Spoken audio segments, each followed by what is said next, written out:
دا د کونړ ډیورن کرښې ته د پرتې سرکاڼو ولسوالۍ د ناوی او کمر سیمو اوسیدونکي دي چې کلونه یې د جګړو له امله ماشومان له زده کړو بې برخې پاتې وو. په دې غرنۍ سیمه کې د نامنیو له امله د ښوونځي دروازې تړلې پاتې وي او اوسیدونکي یې نورو امنو سیمو ته کډه شوي وو چې اوس د ډاډمن امنیت په راتګ سره خپلو مینو ته راګرځېدلي او د ماشومانو پر مخ یې د ښوونځي تړلې دروازې بیا پرانستل شوي. زموږ د سرکاڼو ولسوالۍ د دغه کلي کمر ابتدایه د تقریبا په 1992 کې تاسیس شوې ده. بیا لږ وخت دوام کړی دی. په 1994 کې بیرته بیا د دغه مشکلاتو د وجې نه بنده شوې ده.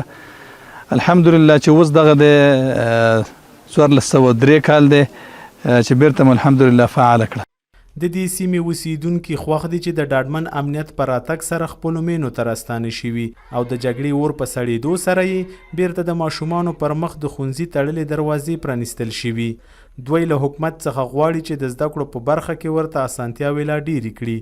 زموږ ماشومانو ته دغه د تعلیم او درس او تدریس زمینه بیرته هواره شوله او بیرته الله وجود ورکړو.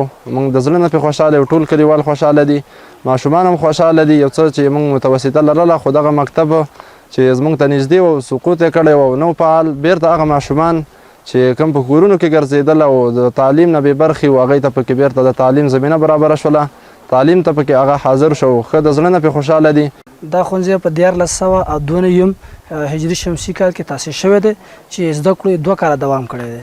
د هغې څخه وروسته د ناامنیو له وجې نه او د ګاونډي هېواد د توفونو له وجې نه چې کلیوال په زحمت کې وو، له دې سیمې څخه هجرت وکړه، محلي ځایونو ته لاړل څنګ تر څنګه.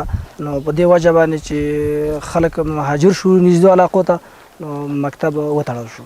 د کونړ پوهنې ریاست مسؤلین وایي هڅه یې پیل کړې څو د دغه ولایت په ټولو سیمو کې خلکو ته د زده کړو مناسب فرصتونه برابر کړي.